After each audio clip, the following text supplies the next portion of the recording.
नमस्कार, स्वागत है आपका हमारे YouTube चैनल पर। सोमवती अमावस पर सुने ये खास कथा, होगी हर मनोकामना पूरी। 2024 में सोमवती अमावस 8 अप्रैल को है। धार्मिक मान्यताओं के अनुसार इस दिन भगवान शिव के लिए व्रत रखा जाता है। साथ ही यह अमावस्या सोमवार के दिन पड़ रही है, इसलिए यह अमावस्या बेहद महत्वपूर्ण हो गई है। सोमवती अमावस के व्रत की कथा सुनी जाए तो जीवन के सभी कष्टों का निवारण होता है। सोमवती अमावस बेहद खास मानी जाती है। सोमवती अमावस 8 अप्रैल को मनाई जाएगी।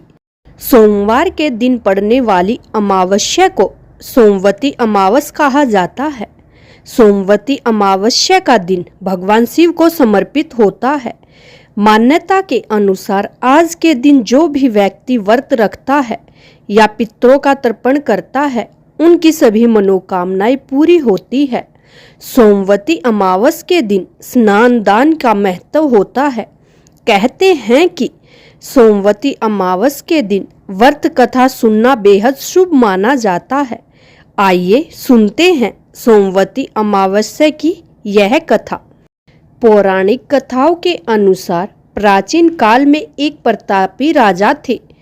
उनका एक बेटा और एक बहू थे।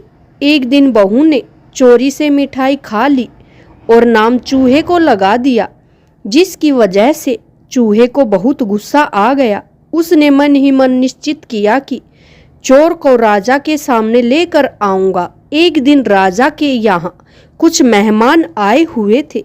सभी मेहमान राजा के कमरे में सोए हुए थे। बदले की आग में जल रहे चूहे ने रानी की साड़ी ले जाकर उस कमरे में रख दी। जब सुबह सुबह मेहमानों की आंखें खुली और उन्होंने रानी का कपड़ा देखा तो हैरान रह गई। जब राजा को इस बात का पता चला तो उन्होंने अपनी बहू को महल से निकाल दिया। रानी रोज शाम में दिया जलाती और जवार लगाने का काम करती थी। रानी रोज पूजा करती, गुड़ धानी का प्रसाद बांटती थी। एक दिन राजा उस रास्ते से निकल रहे थे तो उसकी नज़र उस दिए पर पड़ी। राजमहल लौटकर राजा ने सैनिकों को जंगल भेजा और कहा कि देख कर आओ, वहाँ क्या चमत्कारी चीज है। सैनिक जंगल में उस पीपल के पेड़ के नीचे गए। उन्होंने वहाँ देखा कि दिए आपस में बात कर रहे हैं। सभी अपनी अपनी कहानी बता रहे थे। तभी एक शांत से दिए से सभी ने सवाल किया कि तुम भी अपनी कहानी बताओ। दिए ने बताया, वह रानी का दिया है। उसने आगे बताया कि रानी की मिठाई चोरी करने की वजह से चूहे ने रानी की साड़ी मेहमानों के कमरे में रख दी और बेकसूर रानी को सजा मिल गई। यह सारी बातचीत सैनिकों ने महल में जाकर राजा को बताई, जिसके बाद राजा ने रानी को माफ कर दिया और महल में वापस बुला लिया। सोमवती अमावस्या को सुनी जाने वाली दूसरी पौराणिक कथा। बहुत समय पहले की बात है। एक राजा एक नगरी में राज किया करता था। उसकी प्रजा और परिवार दोनों ही सुख से रहते थे। और तो और राजा की रानी भी बहुत धार्मिक थी। राजमहल के सामने ही एक साहूकार की हवेली हुआ करती थी, जो कि राजा का घनिष्ठ मित्र था। एक दिन ऐसा हुआ कि साहूकार के पुत्र की मृत्यु हो गई और साहूकार की पत्नी की रोने की आवाज़ चारों ओर गूंजने लगी। यह सुनकर रानी ने राजा से साहूकार की पत्नी के रोने का कारण पूछा। फिर राजा ने रानी को सारी बात बता दी कि साहूकार का एक ही लड़का था जो कि मर चुका है, इसलिए पुत्र की मृत्यु हो जाने के कारण साहूकार की पत्नी विलाप कर कर रो रही है। उसे सारी बात पता चली। तब रानी ने प्रश्न किया कि दुख क्या होता है। इस पर राजा ने कहा, जब तुम्हारा पुत्र मृत्यु को प्राप्त होगा तब तुम्हें पता चलेगा। यह सुनते ही रानी ने अपने पुत्र को महल से नीचे फेंक दिया, लेकिन भगवान की कृपा से वह बच गया। रानी ने फिर प्रश्न किया, हे स्वामी, दुख क्या होता है। तब राजा ने कहा कि वह पड़ोसी राजा में युद्ध करने जा रहा है। जब उसके मृत्यु का समाचार मिलेगा तब रानी को उत्तर मिल जाएगा। लेकिन रानी अमावस्या का व्रत करती थी, जिसके कारण राजा विजय होकर लौटा। रानी को उसका उत्तर नहीं मिला तो फिर उसने राजा से पूछा, जिसके बाद राजा ने कहा कि अब हम गंगा माँ के दर्शन करने जाएंगे। जब मैं वहाँ जाकर गंगा नदी में कूद जाऊँ तब तुम्हें दुख का पता चलेगा। राजा रानी में आपस में बात हो रही थी कि भगवान शिव कैलाश पर विराजमान सब कुछ देख रहे थे। उन्होंने माता पार्वती से कहा कि चलो आज मैं तुम्हें एक सुखी आत्मा के दर्शन करवाता हूँ। जिसके बाद भगवान शिव और माता पार्वती बकरा और बकरी का रूप धारण कर कर मृत्युलोक पधारे। वह दोनों एक बावली के पास घास चरने लगे। तब रानी वहां विश्राम करने आई और शिव पार्वती के बीच हो रहे वार्तालाप को सुन लिया। उसने भगवान शिव को माता पार्वती से यह कहते हुए सुन लिया कि रानी अमावस्या का व्रत करती है, इसलिए इसे जीवन में कोई दुख भोगना नहीं पड़ेगा। यह सुनकर रानी सब कुछ समझ गई कि यह सब अमावस्या के व्रत का फल है, जिससे मेरे जीवन में सुख ही सुख है तथा आनंद है।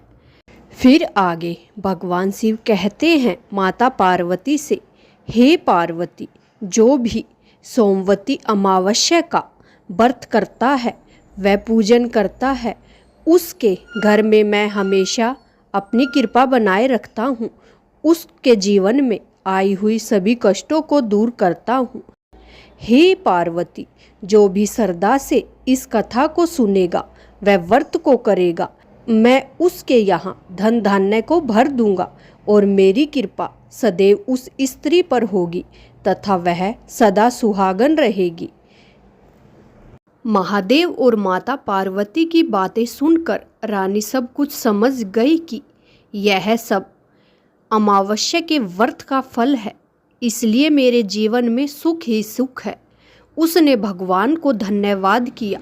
सोमवती अमावस्या की तीसरी पौराणिक कथा। एक गरीब ब्राह्मण परिवार था। परिवार में पति पत्नी और उनकी एक पुत्री थी।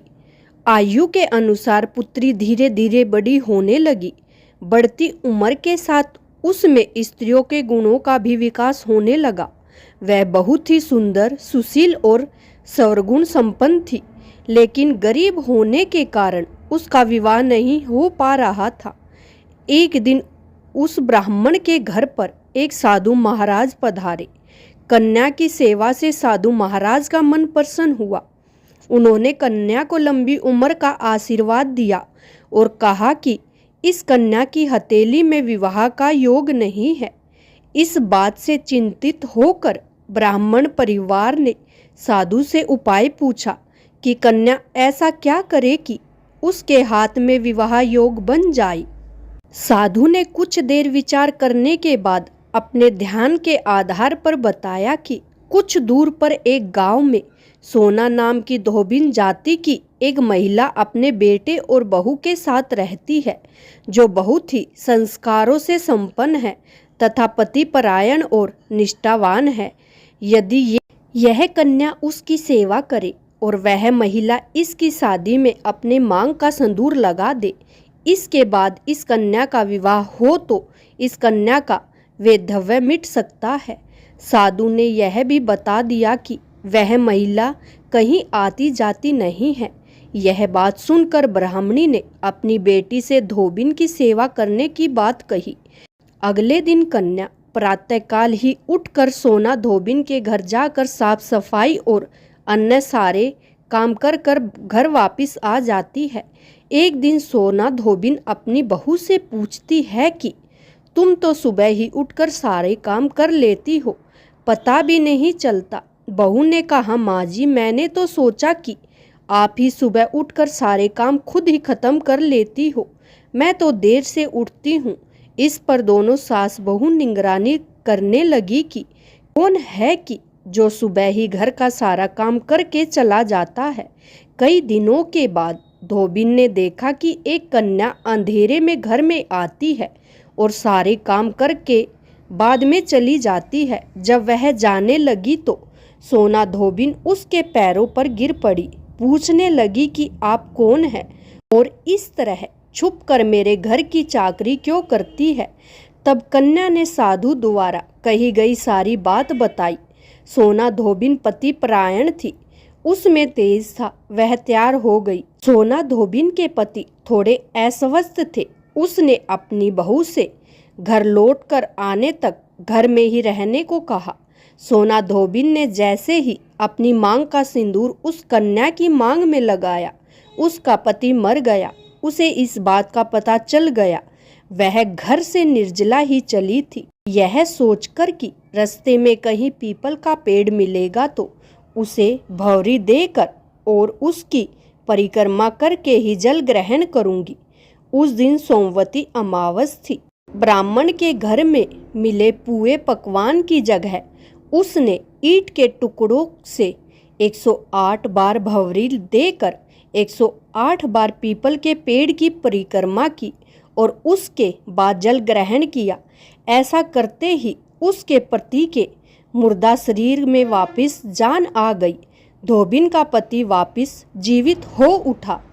आशा करती हूँ कि आपको हमारी यह कहानी अच्छी लगी होगी और यदि आप भी प्रभु शिव के सच्चे भक्त हैं तो कमेंट में हर हर महादेव लिखना न भूलें।